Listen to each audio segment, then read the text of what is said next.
Un anno fa il Lanusei arriva al Martoni quando il Monterosi è costretto ad uscire da un momento delicato. Debutto per il nuovo tecnico Carlo Perrone che deve rinunciare a Salvatori e Palumbo infortunati e Costantini squalificato.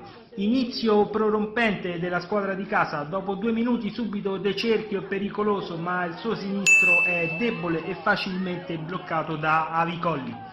Al quarto minuto ecco il vantaggio dei padroni di casa, errore del portiere Saldo che non controlla il rimbalzo, sulla sfera il più lesto di tutti Morbidelli ed il Monterosi è già in vantaggio. Un minuto dopo Pippi si presenta solo davanti ad Avicolli, ma la sua conclusione lambisce il palo.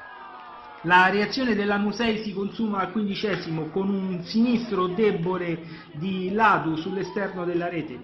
Al 17° minuto ancora Monterosi, cross di De Cerchio ed incornata di Pippi alta sopra la traversa.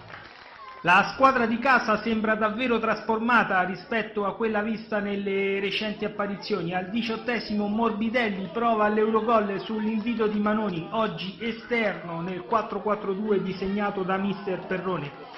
Prosegue poi la sfida di Pippi con la porta avversaria perché al 26° il brasiliano spizza il palo con un preciso diagonale.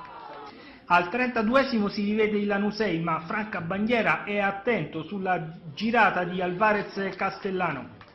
Ma nelle ripartenze il Monterosi fa male ed al 37° azione capolavoro di Morbidelli, De Cerchio che invita sul fondo Manoni, con l'ex Lazio che di piatto sigla la rete del raddoppio.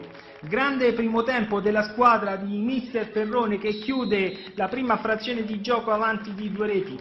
Riparte la ripresa con la squadra di casa ancora pericolosa, con Morbidelli al terzo, ma Avicolli gli dice di no.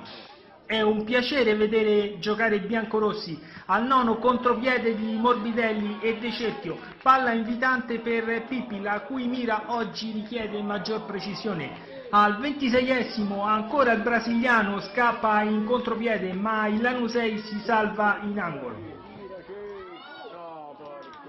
Trisse che non vuole arrivare nemmeno al 29° quando Morbidelli spara un sinistro da 30 metri con Avicolli fuori dai pari, sarebbe stato l'Eurogol della domenica.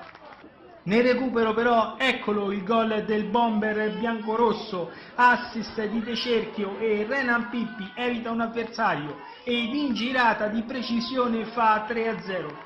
Eccezionale l'esordio di Carlo Perrone sulla panchina del Monterosi che torna alla vittoria che mancava da 3 partite.